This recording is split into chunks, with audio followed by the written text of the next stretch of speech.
Okay, according to Geek About It, Jay-Z feels betrayed by J. Cole. Would you look at that? That's crazy. All right, like, comment, and subscribe. It's your boy dwayzeonblaze. Let's find out what is going down. What a one.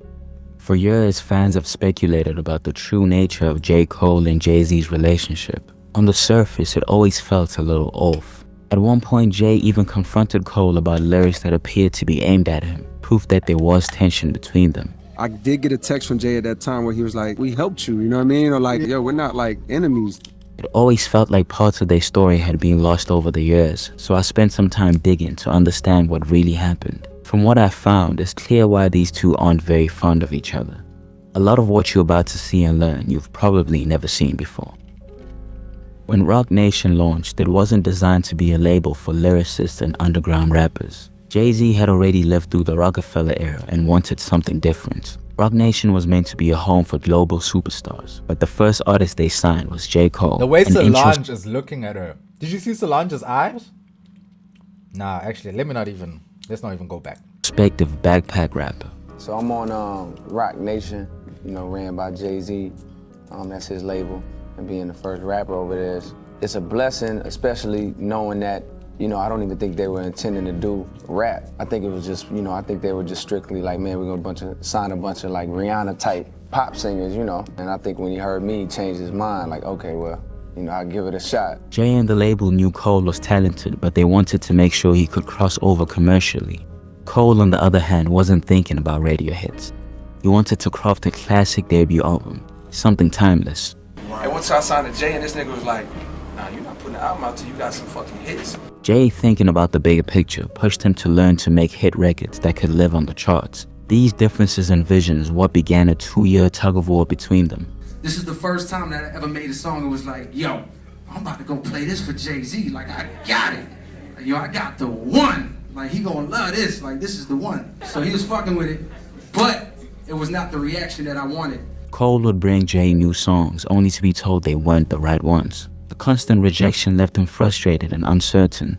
I don't have a single, and the next 6 months of my life was like literally hell, going through a depression, trying to make it to happiness. It was uninspired music that was trying to be something.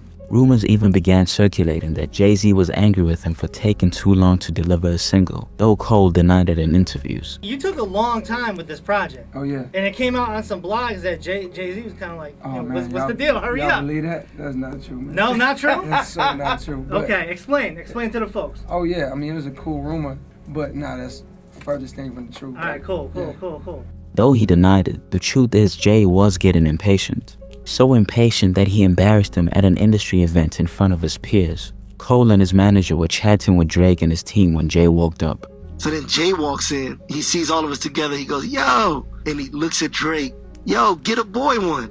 Like, points at Cole, like basically give him a hit. We're like, what? Oh, that's sinister, bro. That's evil. Oh, no. Get a boy one. Oh, that's crazy, bro. Nah, Jay. Jay, don't do Cole like that, bro. Damn, no wonder Drake got such an ego. Embarrassing. But I do remember being at the dinner after that, and I'm just looking at Cole, and he looks pissed. He was furious, but Jay didn't stop there. Later that night, he doubled down, again urging Cole to bring him a single. As I get within like 7 feet of him and he sees me approaching, he looks at me like, just one, give me one, please. He got his hand, doubles down. Yo, he got his hands folded. Eventually, Jermaine couldn't hold his tongue and actually confronted Jay-Z about this. Yo, let me ask you a question. When you was working on Reasonable Doubt, did you have somebody telling you needed a single? And he was like, nah, I didn't. I'm like, yo, so why you keep doing that to me? Around the same time, he was saying he couldn't make a certain kind of song because his fans viewed him as the chosen one. Yo, Jay was putting pressure on Cole, bro. Cole had enough, bro. He said, nigga, why you doing that to me, bro? Just let me cook my flippin' mixtapes, bro. Let me sell to the underground, dog. What's wrong with you, bro? Why I gotta be some Rihanna pop star? The savior of real hip-hop, and Jay-Z's reply was one of the realest things ever said. I've got a graveyard full of chosen ones. Ooh. His point was simple. Talent alone isn't enough. Ooh. You can't just make good rap songs for your core fans. You need to evolve and reach wider audiences, or you risk becoming irrelevant. He has a point. In hindsight, Jay was right. Fans often sympathize with Cole's side of the story, the passionate artist who wanted to stay true to his sound. But Jay was trying to teach him how to be more than just a great rapper. He wanted Cole to be a complete artist. Eventually, Cole cracked the code with Workout, a song that finally got the green light. His debut album, The Sideline Story, was ready for release. But just when things seemed to be coming together, another problem would present itself. At his album listening party and later in a Rolling Stone interview, he revealed he was waiting on a Jay-Z feature for a song he had specifically set aside for him. No Jay-Z verse as we sit here and talk, Cole told Rolling Stone. I don't know if he's just messing with me or what, but I've already mentally prepared myself. If it doesn't happen, it's all good. Working with Jay and everything, is he gonna be present on the album and all that? Yes. I be doing song like the song I just did, I told you I just did. Yeah. I'm like, man, this the one for Jay. Unfortunately, the verse never came. The album dropped without it, and around this time, more rumors spread that Cole was upset that Jay didn't show up for his debut, though he never admitted it publicly. And I remember all of those stories. I remember Cole being mad because he, or maybe feeling a way about not being on his Hove album. Or I remember the process. Shit, Cole told us about the process. He told us about struggling for a single. To make things worse, the lead song Workout, the very song Jay had approved, was hated by fans and critics alike. So I get a release date and we drop the single. But that song was a banger, bro. Break out for me. Bro, that song was fire, bro. I don't know what do you guys want, bro? You guys know what you want out there. It was the worst response on any song I've ever. You gotta understand that, like, to my fan base, it's like, yo, that's the chosen one. Right. So when they heard that song, it threw them off. No one forced that on you. No, exactly. Nobody made, let's get it clear. Nobody made me. Right. When I made that song, it was a triumph. I felt like I beat the game. It was a happy moment for me. Like, yo, watch. So when that happened, I got it. I understood why people did that, but it hurt. It was like, oh, man. It eventually became a hit, but the backlash stuck with him. When the album dropped, the response was lukewarm. People weren't impressed, and he started to feel like maybe he compromised his vision, trying to please others. This frustration led to songs like Let Nas Down, where he reflects on disappointing his idol and his core audience. But the irony is that before the backlash, Cole had proudly told publications how confident he was in the album. Have Kanye West and J.Cole worked together? Why has that never been a thing? Or am I tripping? I'm gonna tell you the truth, I do feel, I'm getting that feeling. But I think what's making it a classic is that I keep setting my standards higher and higher. So like songs that was making the album 7 months ago can no longer make the album because they can't touch the new songs. I mean, I'm getting that feeling, man, but you never know until only the people decide what's classic and only time decides that, so we'll see.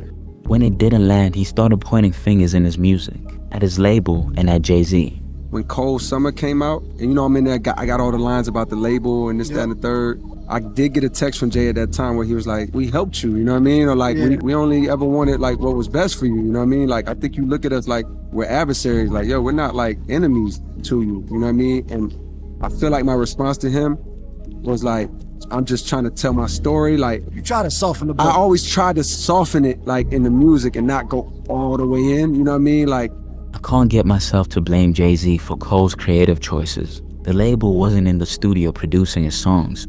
He wrote and produced most of the album himself. They never forced him to change his sound. They simply wanted a single before. They just wanted some shit to slap. That's what they were saying. Like, just give me some shit that's gonna bump, bro. They weren't asking for you to change your whole sound, give us a Justin Bieber flipping single. No, boy. Releasing it. You can't blame others when your work doesn't hit. Hey, and you definitely can't diss your mentor because other rappers and critics weren't messing with your music. Exactly. Your mentor gave you a chance, bro. He's the one giving you a chance. He's putting his name on the line for you. He don't want you to flop. He wants you to do well. That's why he wants a single from you, bro. Duh. When you look at how things played out, Cole's frustration feels misplaced. The truth is, he made an album he believed in. It just didn't connect the way he hoped.